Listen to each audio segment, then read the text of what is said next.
guys, and welcome back to my channel. It is good to be back. I took some time off after my Christmas home tour video, but I'm ready to get back at it, and I am so excited about today's video. We're gonna be unboxing some beautiful flowers. We're also gonna be talking about how to take care of your flowers so that you can enjoy them as long as possible. I love having flowers in my kitchen. You'll hear me say that 100 times.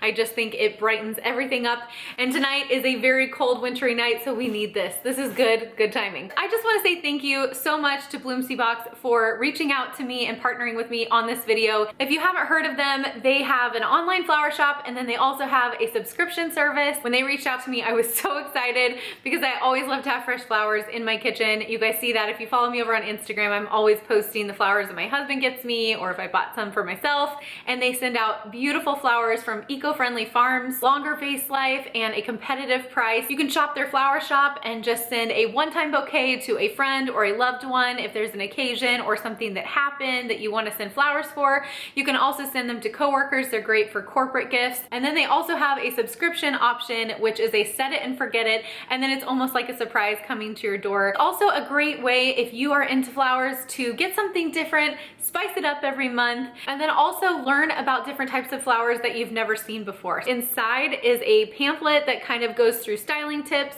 and also some pro tips, but we're gonna first do the unboxing. So I'm gonna flip this camera around so we can unbox this and you guys can see which ones I got. We're gonna get them in some water, and then tomorrow I will come back on here and show you guys how they look and get on to the tips so that you can enjoy your flowers at home as long as possible.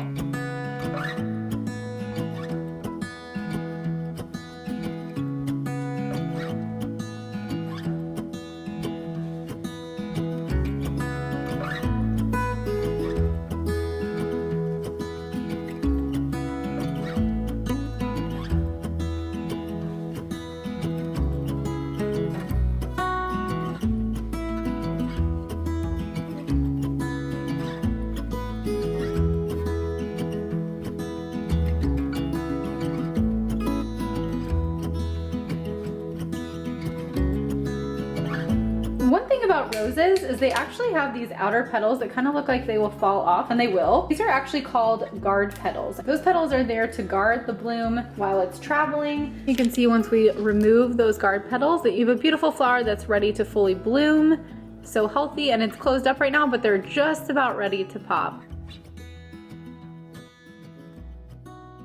Okay, you guys, so I'm coming on here 2 days later, not the next day. Yesterday we had a really busy day, so I wasn't able to come back on and get this second part filmed. This is actually good because you guys can see the flowers 2 days after I've received them and got them in water. Some of them are starting to really open up. So I'll show you guys how they're doing at the end. But first I wanna run through these tips, and actually I'm gonna be using the little brochure that BLOOMSYBOX sent, along with a few other tips that I have learned throughout the years. So first and foremost, styling your flowers. When you have a bouquet of flowers, you want to pick the best vase. So it gives the aesthetic that you want, but also it helps the flowers be healthy. It's really important that you pay attention to that. So I like to feel the thickness of my bouquet and kind of pay attention to like, how thick is this, and then how thick is the vase that I'm putting them in. I like to give them a little bit of room to spread out so that they're not so tight in there, but I also don't like them to be completely spread out to where they just all go every which way and it doesn't look like a beautiful arrangement. You have a, let's say an event or something that you need more of like a centerpiece arrangement. It's good to have a lower centerpiece so that they don't block the vision across the table. Of course, we're all not going to very many parties right now, but if you do have that, you want to pick like a lower bowl or a lower vase, and that will give it a more full, voluminous, luxury look. You can also use things like mason jars, antique bottles, or a pitcher like I mentioned. Turning some of those household items into a vase can really give it a fun and unique look, and can also fit the aesthetic of your home. So when you first get your flowers, whether that be from BLOOMSYBOX in the mail like I got them, or from the store or whatever, you want to get them in water as quickly as possible. Hydrating as soon as possible is key just to keeping them alive. So you don't want them hanging out in the car. You do a few more errands.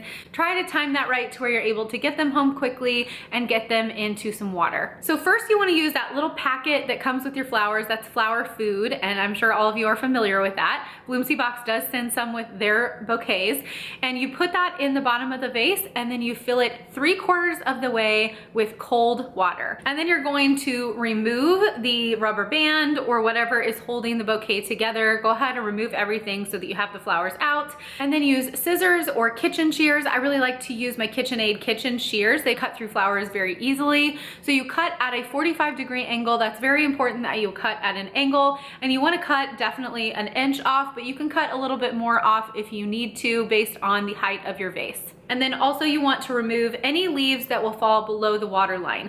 Now I actually removed many of the leaves on my roses just because when I put them all in the vase, there was just a lot of leaves going on. You're gonna have leaves falling into the water, and leaves can cause bacteria growth. So you don't want to have those leaves falling in the water. It will shorten the life of your blooms.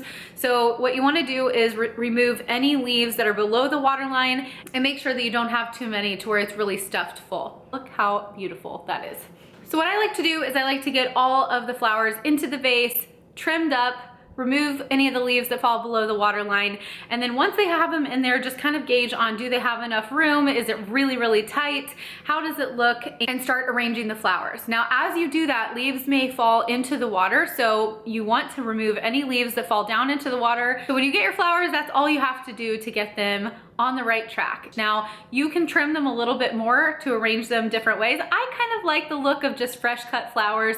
I'm not too particular about my arrangement, but if I were having a party or a get together, I definitely would probably spend some time making sure that they're arranged in a way that presents well. That's everything that you need to know for the first day. Right when you get your flowers, get them in water, trim them up, remove the leaves, all of that. The next day, and every day thereafter, you need to switch out the water with fresh, clean water because bacteria grows and they need fresh, clean water to stay healthy. So you want to switch out that water daily, and you also want to remove any leaves or any debris that has fallen down into the water. You want to rinse that vase out, give them some clean water, 3/4 of the way again. And a little tip that I've learned too is that you can add like a half a teaspoon of sugar to the bottom of the vase. And I like to do this every other day just to give some extra energy to the flowers. The other thing that's really important with your fresh flowers is where you keep them. You don't want to expose them to extreme heat or extreme cold temperatures. So keeping them next to the stove would not be a good idea. So keep them in a place that's not directly in the sun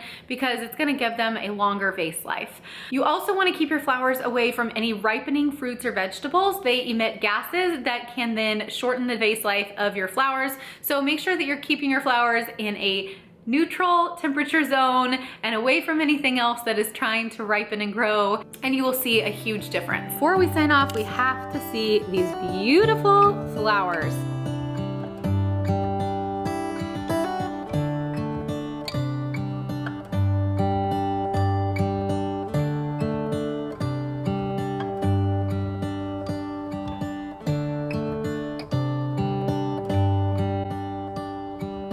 Let me know in the comments if you have any questions or if anything was unclear. You can also ask questions about the BLOOMSYBOX subscription, and they've included a discount code. It is HSH. If you type that in on their website, you can get 12% off. I think it's an awesome way to try out different flowers, and I just loved getting these flowers in the mail. They made my day so much brighter. So I'll leave that link down below as well as the discount code. Definitely check them out. Go to bloomsybox.com and sign up for the subscription, or just check out their flower shop. If you found these tips helpful, give this video a thumbs up and let me know that you enjoyed it. If you have any other tricks that you found, go ahead and share them in the comments, and let me know what your favorite type of bouquet to get is. I love hearing the different types of flowers that are everyone's favorite. So leave a comment down below if you have a favorite type of bouquet that you love to get. Thank you guys so much for watching. I hope you have a great rest of your day, and I will see you in my next video. Bye.